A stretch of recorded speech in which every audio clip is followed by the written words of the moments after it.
नमस्कार दोस्तों, स्वागत है आपका हमारे YouTube चैनल पर। दोस्तों, आज जो टोटका मैं आपके लिए लेकर आई हूँ, गुरुजी का ये सबसे प्रचंड टोटका है। जी हाँ, ये वो टोटका है जिससे चंद मिनटों में वशीकरण हो जाता है। क्या आपने कभी सोचा है कि चंद मिनटों में वशीकरण कैसे हो सकता है? जी हाँ, तो आइए समय ना बर्बाद करते हुए मैं आपको बताती हूँ कि आखिर कैसे चंद मिनटों में आप किसी को अपने वश में कर सकते हैं, किसी को अपने प्यार में पागल कर सकते हैं। परिवार में कोई रूठ गया है, कोई तनाव हो गया है, मियाँ बीवी में अनबन हो गई है, मियाँ बीवी की बात नहीं सुनता और बीवी जो है मियाँ की सुन के राजी नहीं है, तो ऐसे में अगर ये वशीकरण का तरीका दोनों में से कोई भी अपनाता है तो जो रिश्ते हैं उसमें इतनी मधुरता आ जाएगी जो शायद पहले भी ना थी। अगर ऐसी मधुरता आप अपने रिश्ते में चाहते हैं, ऐसा प्यार आप अपने रिश्ते में चाहते हैं, तो इस वशीकरण के तरीके को ज़रूर अपनाइएगा। तो आइए मैं बताती हूँ आपको कि आपको क्या क्या सामग्री है जिसकी आवश्यकता होगी।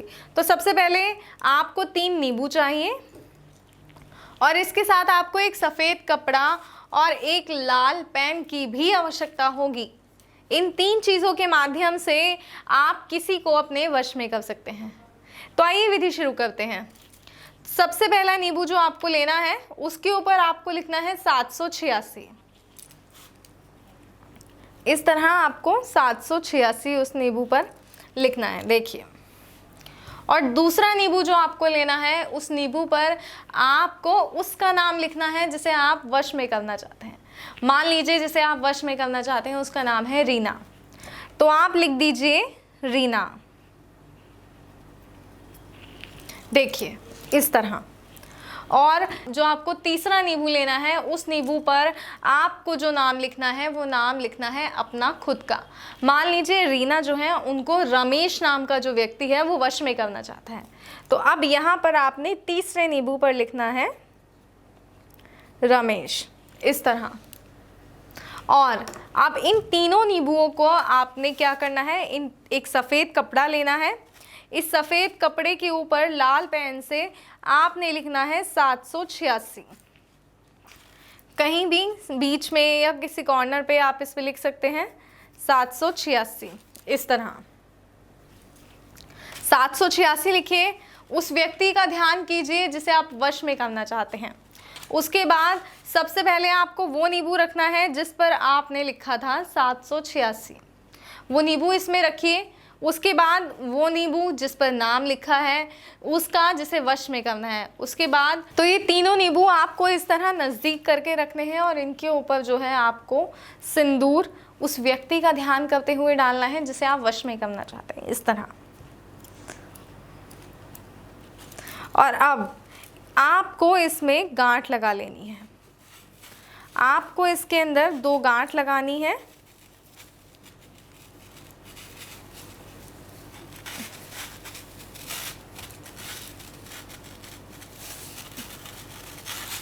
एक इस तरह और एक इस तरह।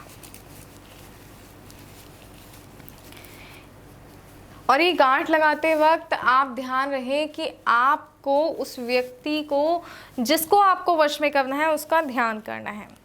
इस तरह आप यहाँ एक पोटली तैयार कर लेंगे। जैसे ही आप ये पोटली तैयार कर लेंगे, इस पोटली में आपको क्या करना है, इस पोटली को ले जाकर आपको एक बहते हुए पानी के अंदर छोड़ देना है। ध्यान रहे बहते हुए पानी में छोड़ना है। और इस बात का भी खास तौर पे ध्यान रखना है कि ये जो पोटली है जब आप पानी में छोड़ेंगे उस वक्त कोई भी आपको पीछे ना देखे और ना ही आपको पीछे मुड़कर देखना है। कई बार होता है कि हम वशीकरण विधि करते हैं, कुछ प्रवाह करने जाते हैं और सोचते हैं कि एक बार देखें ज़रा मुड़कर, क्या वो बह गया है या अभी वही है या उसे दोबारा बहाने की ज़रूरत है। ऐसा नहीं करना है। आपने एक बार उसे प्रवाह कर दिया मतलब आपका कार्य हो गया। जी हाँ, और जैसे ही प्रवाह कर कर आप अपने घर में आएंगे, मानो आपका प्यार आपके सामने ही होगा।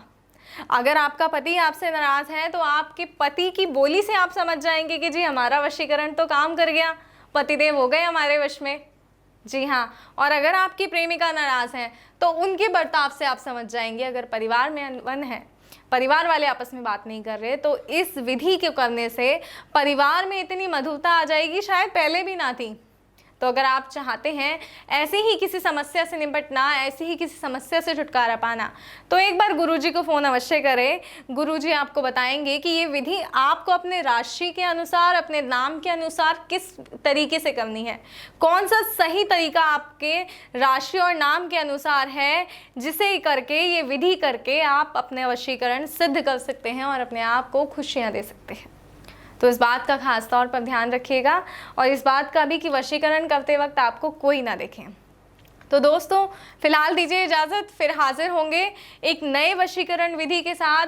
गुरुजी बताएंगे कि किस तरह प्रचंड वशीकरण किया जाए इस विधि के साथ। फिर मैं हाजिर होंगी। नमस्कार।